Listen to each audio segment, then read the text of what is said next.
اب کی جو ایک زندگی کا ایک حصہ تدریس میں بھی گزرا ہے، آپ بلکہ تدریس کر بھی رہے ہیں، وقتاً و وقتاً آپ طلباء کرام کو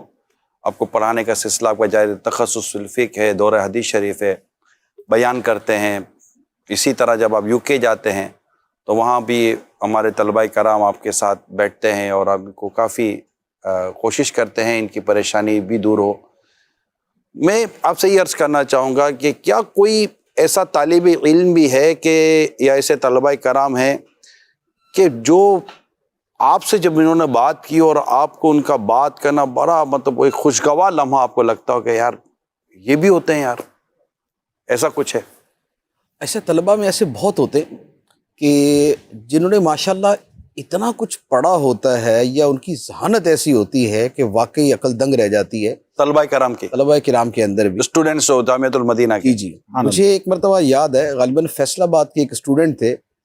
تو تفسیر کے حوالے سے کوئی گفتگو ہو رہی تھی، تو انہوں نے اپنا جو تفسیر کا مطالعہ بیان کیا نا، وہ تفسیر کا مطالعہ مجھ سے بھی زیادہ تھا۔ اللہ، یعنی میں نے تفسیر لکھی ہے لیکن میں نے اتنی تفسیر نہیں پڑھی ہوئی جتنی انہوں نے پڑھی ہوئی تھی۔ کیا در منصور اور کیا قرطبی اور کیا روح المعانی اور روح البیان، یہ ساری تفسیریں پڑھی ہوئی تھی۔ تو ان کا ایک ذوق تھا تفسیر پڑھنے کا، اور ماشاءاللہ انہوں نے ساری پڑھی ہوئی تھی۔ اچھا، اسی طرح میں ایک مرتبہ دورہ حدیث میں گیا یہاں پر کراچی فیضان مدینہ میں، تو طلباء سے کسی موضوع پر کلام ہوا، تو یہ مطالعے کے حوالے سے بات ہوئی، تو ایک طالب علم نے اپنا جو کھڑا ہو کے مطالعہ بیان کیا نا، اس نے لکھا ہوا تھا، وہ اتنا تھا کہ میں نے ایسا پرسنلی میں نے اس کو آئی پیڈ تحفے میں دیا۔ اللہ یار ماشاءاللہ اتنا مطالعہ آپ کا۔ تو ویسے ایک بات ہے، کوئی ایسے بھی تو کہہ سکتا ہے، آپ جج بھی کر لیتے ہو کہ جو کہہ رہا ہے واقعی اس نے سب پڑھا بھی ہے، اندازہ ہو جاتا ہے۔ اصل میں ہوتا یہ ہے کہ جس موضوع کے حوالے سے وہ مطالعے کی بات کرے تو کچھ اس پر کلام ہو جاتا ہے۔ جیسے مجھے یاد ہے اسی اپنا سیشن کے اندر کسی نے تصوف کے حوالے سے بات کی، تو آپ مطالعے کے اندر بڑی آسان سی چیز ایک تو یہ ہوتی ہے کہ پہلے کتابوں کے نام پوچھ لیے جائیں، اور یا کسی رائٹر کا نام، کسی بزرگ کا نام لے کے یہ پوچھ لیا جائے کہ ان کی کون سی کتاب ہے، یا کتاب کا نام لے کے پوچھ لیا جائے کہ یہ کس نے لکھی ہے، یا کتاب کا بیان کر کے یہ کہہ دیا جائے کہ یہ کتاب کتنے صفحات تک کی ہے، یا یہ ہے کہ اس کے اندر ابواب کون سے ہیں، یا اس کتاب کی کوئی خاص بات بتائیں۔ تو یوں مختلف طریقے ہوتے ہیں اسیسمنٹ کے، تو اس سے اسیس ہو جاتا ہے، پتہ چل جاتا ہے کہ کس نے کتنا پڑھا ہوا۔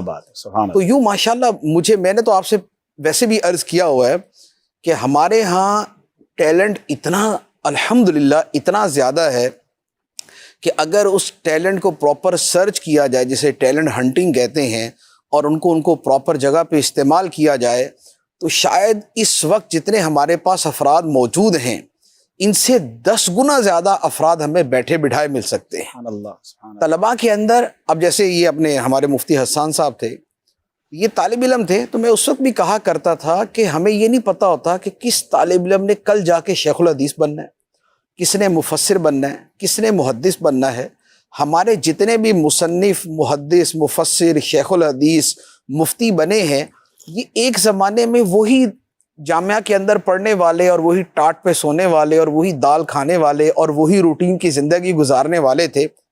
لیکن کسی کی صلاحیتوں پہ اس کی تھوڑی سی حوصلہ افزائی اور اس کی رہنمائی، یہ 2 چیزیں ایسی ہوتی ہیں کہ جو اسے کہاں سے کہاں لے جائیں۔ عبداللہ، میں نے کتاب میں واقعہ پڑھا، ایک شخص کہتے ہیں کہ میں کہیں سفر پہ جا رہا تھا تو راستے میں نماز کا وقت ہوا، تو میں نماز کے لیے مسجد میں چلا گیا، جماعت کا وقت تھا، تو میں نے جماعت کے ساتھ نماز پڑھی۔ جب نماز پڑھ کے میں لوٹا تو امام صاحب میرے پیچھے آ گئے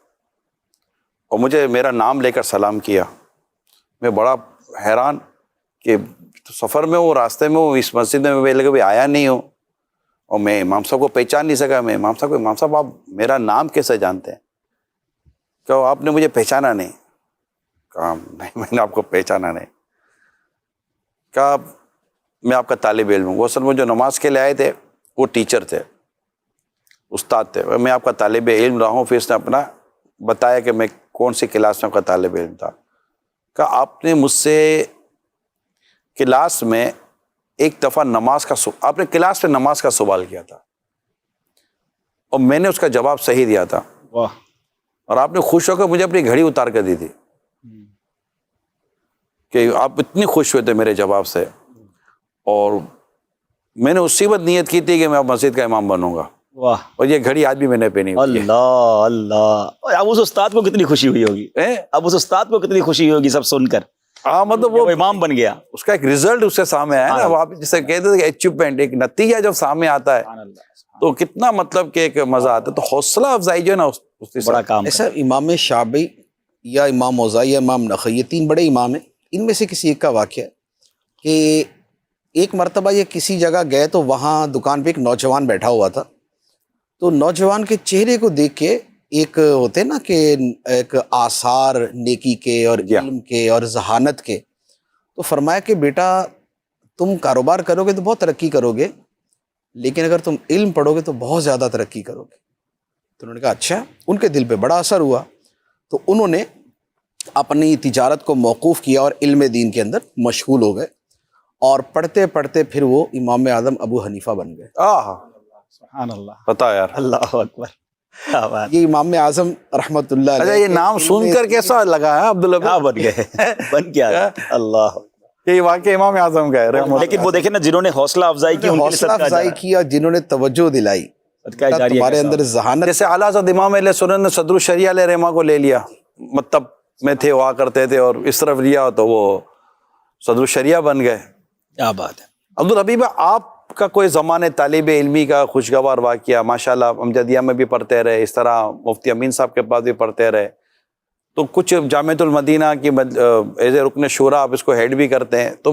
چاہ رہا تھا کچھ اس طرح کا آپ کا بھی خوشگوار واقعہ ہو۔ ظاہر ہے ہم تو طالب علم ہی رہے، تدریس کی طرف تو نہیں آئے، لیکن یہ کہ دوران طالب علمی یقیناً ایسے کئی طلباء کے ساتھ بیٹھنے کا، پڑھنے کا موقع ملا کہ جن کی ذہانت پر رشک آتا تھا، اور جن سے واقعی خود سیکھنے کو جی چاہتا تھا کہ یار یہ کتنا ٹائم اور کتنا ماشاءاللہ اچھا پڑھتے ہیں۔ ہم جب مفتی امین صاحب کے ساتھ بھی پڑھتے تھے تب بھی وہاں ہم نے دیکھا، اور پھر دارالمنجدیہ میں بھی یہ الحمدللہ شرف ملا، اور اسی طرح اساتذہ کے اندر بھی مفتی امین صاحب کو جیسا دیکھا، اللہ ان کو جنت نصیب کرے، کہ ان کو تو ایسا لگتا تھا کئی کتابیں حفظ تھیں، یعنی بعض اوقات ان کے سامنے کتاب نہیں ہوتی تھی اور ہم پڑھ رہے ہوتے تھے تو وہ روکتے تھے کہ نہیں یہاں یہ پڑھو، اور وہ کتاب میں وہی لکھا ہوتا تھا، حالانکہ ان کے سامنے وہ کتاب نہیں ہوتی تھی۔ تو ایک دو بار میں نے پوچھا بھی تو انہوں نے کہا کہ میں تقریباً جو آپ کو سبق پڑھانا ہوتا ہے یاد کر کے آتا ہوں۔ مفتی صاحب، ہمارے مفتی امین صاحب رحمۃ اللہ تعالی علیہ کا ایک انداز یہ بھی تھا کہ جب ہمیں فقہ پڑھاتے تھے تو ہر فقہ کی کتاب میں مفتاب قول نہیں ہوتا، تو ہمیں باقاعدہ مفتی صاحب پہلے وہ کتاب میں پڑھاتے، پھر فرماتے کہ فتویٰ اس پر نہیں ہے، پھر ہمیں وہ باہر شریعت کی عبارتیں پڑھاتے تھے کہ فتویٰ اس پر ہے، اور وہ باقاعدہ اس کا مطالعہ کر کر آیا کرتے تھے کہ آج ان کو کیا پڑھانا ہے۔ ایسا ہوتا ہی ہے، ایک ہوتا ہے علم ٹرانسفر کرنا، اور ایک ہوتا ہے علم کا ذوق ٹرانسفر کر دینا، یہ دونوں میں بڑا فرق ہوتا ہے۔ علم ٹرانسفر کرنے کا مطلب ہوتا ہے معلومات دوسرے تک پہنچا دینا، لیکن اس کے اندر اس شے کا ذوق پیدا کر دینے کا مطلب یہ ہوتا ہے کہ اب وہ فار ایور پڑھتا ہی رہے گا۔ جیسے کہتے ہیں نا کہ کسی کو مچھلی دینا اور کسی کو مچھلی پکڑنا سکھا دینا،